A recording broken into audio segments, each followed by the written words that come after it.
ಬಂಧುಗಳೇ, ತಾಯಂದರೆ, ಇದು ಸ್ವತಂತ್ರ ಭಾರತ. ಇದು ಸ್ವತಂತ್ರ ಭಾರತ. ನಾನು ನನ್ನಿಷ್ಟದಂತೆ ಬದುಕುವ ಹಕ್ಕಿದೆ, ನೀವು ನಿಮ್ಮಿಷ್ಟದಂತೆ ಬದುಕುವ ಹಕ್ಕಿದೆ. ಇಲ್ಲಿ ಎಲ್ಲರಿಗೂ ಸಮಾನವಾದ ಗೌರವವಿದೆ ಈ ಭೂಮಿ ಮೇಲೆ. ಇಲ್ಲಿ ಯಾರೂ ಸಣ್ಣವರಲ್ಲ, ಯಾರೂ ದೊಡ್ಡವರಲ್ಲ. ತಾಯಂದರೆ, ನಾನೇನು ಹೇಳ್ತಾ ಇದ್ದೀನಂದರೆ, ಇವತ್ತು ಹೆಣ್ಣು ಗಂಡಾಗೋದು ಸಹಜ, ಗಂಡು ಹೆಣ್ಣಾಗೋದು ಸಹಜ. ಇದು ಪ್ರಕೃತಿಯ ನಿಯಮ. ಇದು ಪ್ರಕೃತಿಯ ನಿಯಮ. ಅದಕ್ಕೆ ನಾವೆಲ್ಲರೂ ಒಳಪಡಬೇಕು. ನಿಮ್ಮ ಹೊಟ್ಟೆಯಲ್ಲಿ ತುಂಬ ಜನ ವಯಸ್ಸಿನ ಹೆಣ್ಮಕ್ಳಿದ್ದೀರಾ, ಮುಂದೆ ಮಕ್ಕಳಿಗೆ ತಾಯಿ ಆಗೋರಿದ್ದೀರಾ, ತಂದೆ ತಾಯಿ ಆದವರಿದ್ದೀರಾ, ಮೊಮ್ಮಕ್ಕಳನ್ನು ಕಂಡವರು ಇದ್ದೀರಾ, ಶಾಲೆ ಓದ್ತಕ್ಕಂಥ ಮಕ್ಕಳಿದ್ದೀರಾ, ಯುವಕರಿದ್ದೀರಾ, ಯುವತಿಯರಿದ್ದೀರಾ. ನಿಮ್ಮೆಲ್ಲರಿಗೂ ನಾನು ಕೈ ಮುಗಿದು ಕೇಳ್ಕೊಳ್ಳೋದೇನೆಂದರೆ, ನನ್ನಂಥ ಮಗು ನಿಮ್ಮಂಥವ್ರ ಮಧ್ಯೆ ಇದ್ದರೆ ದಯವಿಟ್ಟು ಆ ಮಗುವನ್ನು ಹೊರಗೆ ಹಾಕಬೇಡ್ರಿ, ಅವನಿಗೆ ಹೀಯಾಳಿಸ್ಬೇಡ್ರಿ, ಅವನಿಗೆ ಚುಚ್ಚು ಮಾತುಗಳನ್ನು ಹಾಕಬೇಡ್ರಿ. ಅಂಥ ತಾಯಿ ಹೊಟ್ಟೆಯಲ್ಲಿ ಅಂಥ ಮಗು ಹುಟ್ಟಿದರೆ ದಯವಿಟ್ಟು ಆ ಮಗುವನ್ನು ಹೊರಗೆ ಹಾಕಬೇಡ್ರಿ, ದಯವಿಟ್ಟು ಆ ಮಗುವನ್ನು ಹೊರಗೆ ಹಾಕಬೇಡ್ರಿ. 9 ತಿಂಗಳು ಇಟ್ಕೊಳ್ಳೋಕ್ಕೆ ನಿಮಗೆ ಜಾಗ ಇರುತ್ತೆ, ಮನೇಲಿ ಇಟ್ಕೊಳ್ಳೋಕೆ ಜಾಗ ಇರೋದಿಲ್ವ? ಕೊಲೆ ಮಾಡಿ 10 ವರ್ಷ ಜೈಲಲ್ಲಿದ್ದು ಬಂದ ಮಗನನ್ನು ಮಗ ಅಂತ ಒಪ್ಕೊಳ್ತೀರಾ? ಯಾವುದೋ ಒಂದು ಕೆಟ್ಟ ಕೆಲಸ ಮಾಡಿದ ಮಗಳನ್ನು ಮಗಳು ಅಂತ ಒಪ್ಕೊಳ್ತೀರಾ? ನಾನು ಯಾವ ತಪ್ಪನ್ನು ಮಾಡಿರೋದಿಲ್ಲ, ನಾನು ಯಾವ ತಪ್ಪನ್ನು ಮಾಡಿಲ್ಲ. ಗಂಡಾಗಿ ಹುಟ್ಟಿ ಹೆಣ್ಣಾಗಿ ಹುಟ್ಟಿದ್ದೇ ಒಂದು ದೊಡ್ಡ ತಪ್ಪ. ನನ್ನಿಂದ ನಿಮಗೇನು ಕೆಟ್ಟದಾಗುತ್ತೆ? ದಯವಿಟ್ಟು ಅಂಥ ಮಕ್ಕಳನ್ನು ಹೊರಗೆ ಹಾಕಬೇಡ್ರಿ, ದಯವಿಟ್ಟು ಅವ್ರಿಗೆ ವಿದ್ಯಾಭ್ಯಾಸವನ್ನು ಕೊಡ್ರಿ. ನನಗಿವತ್ತು ತುಂಬ ಜನ ಹೇಳ್ತಿರ್ತಾರೆ, ಟೋಲಲ್ಲಿ ನಿಂತ್ಕೊಂಡು ಹಿಂಸೆ ಮಾಡ್ತಾರಮ್ಮ, ಸಿಗ್ನಲ್ಗಳಲ್ಲಿ ನಿಂತ್ಕೊಂಡು ಹಿಂಸೆ ಮಾಡ್ತಾರೆ, ಟ್ರೈನಲ್ಲಿ ಬಂದು ಅಸಹ್ಯವಾಗಿ ವರ್ತಿಸ್ತಾರೆ, ರಾತ್ರಿ ಎಲ್ಲೆಲ್ಲೋ ನಿಂತ್ಕೊಂಡು ಕರಿತಿರ್ತಾರೆ. ಅದನ್ನೆಲ್ಲ ಮಾಡೋದಕ್ಕೆ ಅವಕಾಶ ಮಾಡಿಕೊಟ್ಟವ್ರು ಯಾರು? ಈ ಸಮಾಜ ಮಾಡಿಕೊಟ್ಟಿದ್ದು. ಈ ಸಮಾಜ ಅದನ್ನೆಲ್ಲ ಮಾಡೋದಕ್ಕೆ ಅವಕಾಶ ಮಾಡಿಕೊಟ್ಟಿದ್ದು. ಅವತ್ತು ಮಗಳನ್ನಾಗಿರಲಿ, ಅದನ್ನು ಮಗು ನಂದು ಅಂತಂದು ಒಪ್ಕೊಂಡಿದ್ರೆ, ಅದಕ್ಕೆ ವಿದ್ಯಾಭ್ಯಾಸ ಕೊಡಿಸಿದ್ರೆ, ಅದಕ್ಕೊಂದು ಸಂಸ್ಕಾರ ಕೊಟ್ಟಿದ್ರೆ ಇವತ್ತು ಅವರು ಬೀದಿಗೆ ಬರ್ತಿದ್ದಿಲ್ಲ. ಅವರಿಗೆ ವಿದ್ಯಾಭ್ಯಾಸವನ್ನು ಕೊಡಿಸ್ರಿ. ಸರ್ಕಾರ 1% ಮೀಸಲಾತಿಯನ್ನು ಕೊಟ್ಟಿದೆ, 1% ಮೀಸಲಾತಿಯನ್ನು ಕೊಟ್ಟಿದೆ. ಪೊಲೀಸ್ ಇಲಾಖೆಯಲ್ಲಿ ಆ ಮಕ್ಕಳಿಗೆ ಕೆಲಸವನ್ನು ಕೊಡ್ತಾ ಇದ್ದಾರೆ. ನಿನ್ನೆ ಪತ್ರಿಕೆಯಲ್ಲಿ ನೋಡಿದೆ, 10 ಜನ ಪರೀಕ್ಷೆಯನ್ನು ಬರೆದಿದ್ದರೆ ತೃತೀಯ ಲಿಂಗಿಗಳು, ಅದರಲ್ಲಿ 3 ಜನ ಟೀಚರ್ ಆಗಿದ್ದಾವೆ. ಇವತ್ತು 3 ಜನ ಟೀಚರ್ ಆಗಿದ್ದಾರೆ. ಅಂಥ ಒಂದು ಕೆಲಸವನ್ನು ಸರ್ಕಾರ ಮಾಡಿದೆ. ಅವ್ರಿಗೆ ವಿದ್ಯಾಭ್ಯಾಸವನ್ನು ಕೊಡ್ರಿ. ನೀವು ಹಣ ಮಾಡಬೇಡ್ರಿ, ಅಂತಸ್ತು ಮಾಡಬೇಡ್ರಿ, ಐಶ್ವರ್ಯ ಮಾಡಬೇಡ್ರಿ, ದುಡ್ಡು ಮಾಡಬೇಡ್ರಿ, ಏನೂ ಮಾಡಬೇಡ್ರಿ. ಆ ಮಕ್ಕಳಿಗೆ ವಿದ್ಯಾಭ್ಯಾಸವನ್ನು ಕೊಡಿಸ್ರಿ. ನಾನು SSLC ಓದಿದ್ರಿಂದನೇ ನಾನಿವತ್ತು ಒಳ್ಳೆ ದಾರಿಯನ್ನು ಹಿಡಿದೆ.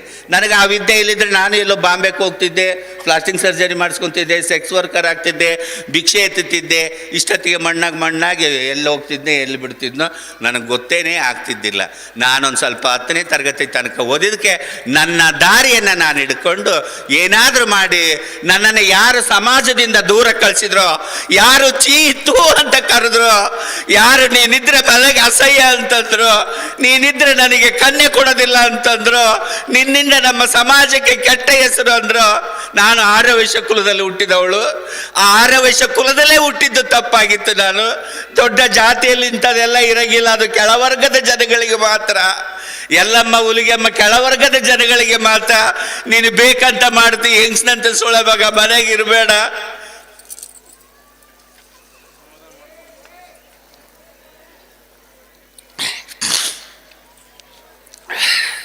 ನನ್ನ ತಾಯಿಗೆ 21 ಜನ ಮಕ್ಕಳು. ನಾವು ಮಕ್ಕಳು 21 ಜನದಾಗ 17 ಜನ ಸತ್ತು 4 ಜನ ಇದ್ದೀವಿ. ಆ 4 ಜನದಾಗ ನನ್ನನ್ನು ಹೊರಗೆ ಹಾಕಿದ್ರು. ಹೊರಗೆ ಹಾಕಿದಾಗ ಎಲ್ಲಿ ಹೋಗ್ಬೇಕು, ಎಲ್ಲಿಲ್ಲ. ಗುರುಗಳು ಹೇಳ್ತಾ ಇದ್ರು, ಸಣ್ಣಪ್ಪರು, ಅವ್ರು ಏನೆಲ್ಲ ಕಷ್ಟಗಳನ್ನು ಅನುಭವಿಸಿದ್ರು ಅಂತ. ಮನೆ ಬಿಟ್ಟು ಹೊರಗೆ ಬಂದೆ, ಎಲ್ಲೋ ಗುಡಿಯಾಗಿದ್ದು ಚಾಕ್ರಿ ಮಾಡಿದೆ. ಯಾರೋ ತಾಯಿ 50 ರೂಪಾಯಿ ಮನೆ ಬಾಡಿಗೆ ಮಾಡಿ ಮನೆ ಮಾಡಿಕೊಟ್ಲು. ಪಾತ್ರೆ, ಲೋಟ, ಹಾಸಿಗೆ, ಹಳೆ ಸ್ಟವ್, ಹಳೆ ಬಟ್ಟೆ ಎಲ್ಲ ಕೊಟ್ಟು ಅಲ್ಲಿಟ್ಲು. ಅಲ್ಲಿಂದ ಭಿಕ್ಷಾಟನೆ ಶುರು ಮಾಡಿದೆ. ಒಂದಿನ ರಾತ್ರಿ ಎಲ್ಲೋ ಬರುವಾಗ 5-6 ಜನ ಹುಡುಗರ ಕೈಯಾಗ ಸಿಕ್ಕು. ಅವ್ರು 5-6 ಜನ ಫುಟ್ಬಾಲ್ ಥರ ನನ್ನ ಚೆಂಡಾಡಿದ್ರು ಹೈಸ್ಕೂಲ್ ಫೀಲ್ಡಲ್ಲಿ ದಾವಣಗೆರೆಯಲ್ಲಿ. ಅವತ್ತು ಮೈ ಮೇಗಿರೋ ಬಟ್ಟೆ ಕಿತ್ತುತ್ತಾರೆ, ಜಿಗಿರ್ತಾರೆ, ಕಚ್ಚುತ್ತಾರೆ, ಏನೆಲ್ಲ ಚಿತ್ರಹಿಂಸೆ ಮಾಡ್ತಾ ಇದ್ದಾರೆ. ಅವ್ರು ಆ ಕುಡಿದ ವಿಷಯದಲ್ಲಿ ನಾನು ಹೆಣ್ಣು ಗಂಡು ಅಂತ ಗೊತ್ತಿಲ್ಲದೇ ಫುಟ್ಬಾಲ್ ಥರ ಚೆಂಡಾಡಿದ್ರು. ಅವತ್ತವರು ನನ್ನನ್ನು ಎಷ್ಟು ಚಿತ್ರಹಿಂಸೆ ಮಾಡಿದ್ರು, ಆರಿಸಿದ್ರು, ಚೀರಿದ್ರು, ಕಿತ್ತಿದ್ರು. ಯಾರು ನನ್ನನ್ನು ಮಾತಾಡ್ಸೋರು ದಿಕ್ಕಿಲ್ಲ, ಬಿಡಿಸೋರು ದಿಕ್ಕಿಲ್ಲ. ಚೆಂಡಾಡ್ದಾಗ ಆಡಿ ಕೈ ಬಿಟ್ಟಾಗ ಹೋದೆ ನಾನು.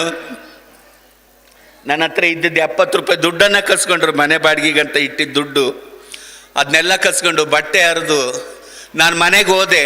ರೂಮಿಗೆ ನಡೆದ ವಿಚಾರನೆಲ್ಲ ಹೇಳಿದಾಗ ನಾನು ಯಾಕೆ ಈ ವಿಚಾರ ಹೇಳ್ತೀನಿ ಅಂದರೆ, ಮನೆಗೆ ಹೋದ ಮೇಲೆ ಹಿಂಗೆಲ್ಲ ಆಯಿತು ಅಂತ ಹೇಳಿದೆ. ಸರಿ ಅಮ್ಮ, ಮನೆ ಬಾಡಿಗೆ ಕೊಡಬೇಡ, ನೀನು ಇಲ್ಲೇ ಇದ್ಕೊಂಡು ಇನ್ನೊಂದು ತಿಂಗಳು ಕೊಡಂತಿ ಅಂದರು. ಹೋಗಿ ನಾನು ಮನೆಗೆ ಮಲ್ಕೊಂಡೆ, ನಿದ್ದೆ ಬರಲಿಲ್ಲ. ಮನೆಯಿಂದ ಟ್ರೈನ್ ಹೋಗ್ತಾ ಇತ್ತು, ಆ ಟ್ರೈನು ಶಬ್ದ ಕೇಳಿಸ್ತಾ ಇತ್ತು. ನಾನು ಹಿಂದೆ ವಿಷ ಕುಡಿದು ಬದುಕಿದ್ದೆ ನಾನು, ಅದನ್ನೆಲ್ಲ ಹೇಳೋಕ್ಕಾಗಲ್ಲ. ಆ ಯೂಟ್ಯೂಬಲ್ಲಿ ಮಂಜಮ್ಮ ಜೋಗತಿ ಅಂತ ಹೊಡೆದ್ರೆ ಅಲ್ಲೆಲ್ಲ ನನ್ನ ಬಗ್ಗೆ ಸಿಗುತ್ತೆ ಮಾಹಿತಿ. ವಿಕಿಪೀಡಿಯಾದಲ್ಲಿ ಸಿಗುತ್ತೆ, ಗೂಗಲಲ್ಲಿ ಸಿಗುತ್ತೆ. ಅದನ್ನೆಲ್ಲ ನೋಡಿ ನನ್ನ ಜೀವನ ಚರಿತ್ರೆ ಹೆಂಗೆ ಬದುಕಿದೆ ಅಂತ ನೀವು ನೋಡ್ಬೋದು. ರಾತ್ರಿ ಮಲ್ಕೊಂಡು ಯೋಚನೆ ಮಾಡಿದೆ, ನಾನು ವಿಷ ಕುಡಿದು ಬದುಕಿದೆ, ರೈಲೆಳಿಗೆ ಹೋಗಿ ಬಿದ್ದುಬಿಟ್ರೆ ಪೀಸ್ ಆಗಿಬಿಡ್ತೀನಿ, ಯಾರೂ ಬದುಕ್ಸೋಕ್ಕಾಗೋದಿಲ್ಲ ನನ್ನ. ರೈಲೆಳಿಗೆ ಹೋಗಿ ಬಿದ್ದು ಬಿಡೋಣ ಅಂತ ಯೋಚನೆ ಮಾಡಿದೆ. ಮನಸ್ಸು 2 ಇರುತ್ತೆ, ಒಂದು ಮಾಡು ಅನ್ನತ್ತೆ, ಇನ್ನೊಂದು ಮಾಡಬೇಡ ಅನ್ನತ್ತೆ. ಇವತ್ತು ನಾನು ಅಪ್ಪರ ಮಠಕ್ಕೆ ಹೋಗ್ತಾ ಇದ್ದೀನಿ, ಪ್ರವಚನ ಕೇಳ್ತಾ ಇದ್ದೀನಿ.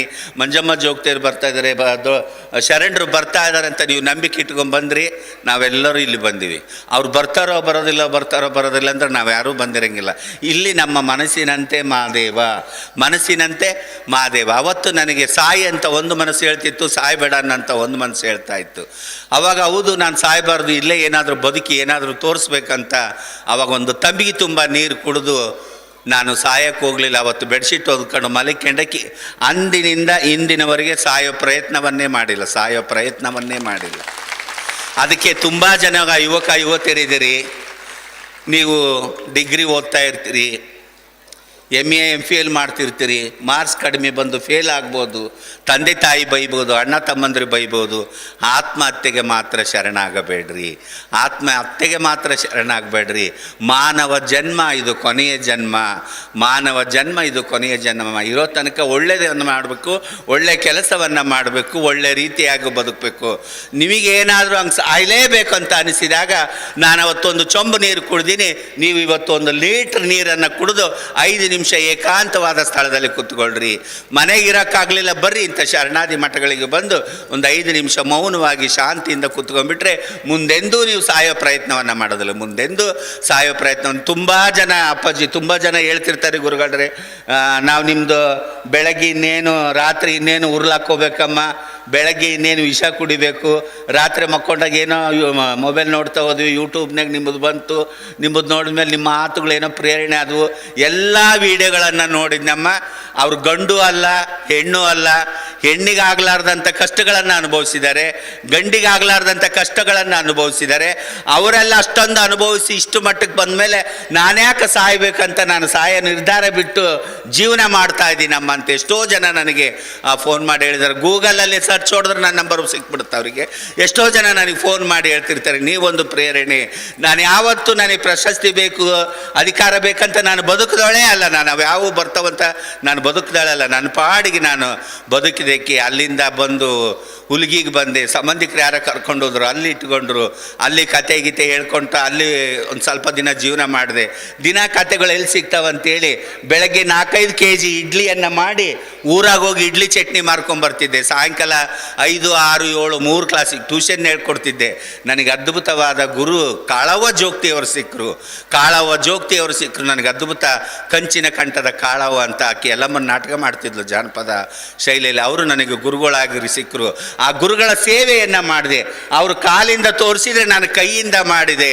ಅವ್ರು ಏನೇ ಬೈದರು, ಏನೇ ಅಂದರು, ಏನೇ ಗಲೀಜು ಮಾಡಿದರು, ನಾನು ಅದನ್ನು ಸ್ವೀಕಾರ ಮಾಡಿ ನಾನು ಸೇವೆ ಮಾಡಿದಕ್ಕೆ, ಆ ಗುರುಗಳ ಸೇವೆ ಮಾಡಿದಕ್ಕೆ ಇವತ್ತು ಗುರುಗಳ ಸನ್ನಿಧಿಯಲ್ಲಿ ಬಂದು ನನಗೆ ಮಾತಾಡೋದಕ್ಕೆ ಅವಕಾಶ ಸಿಕ್ತು ಅಂತ ಹೇಳ್ತೀನಿ.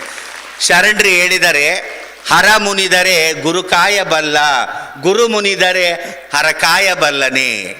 ಹರ ಮುನಿದರೆ ಗುರು ಕಾಯ್ತಾನಂತೆ.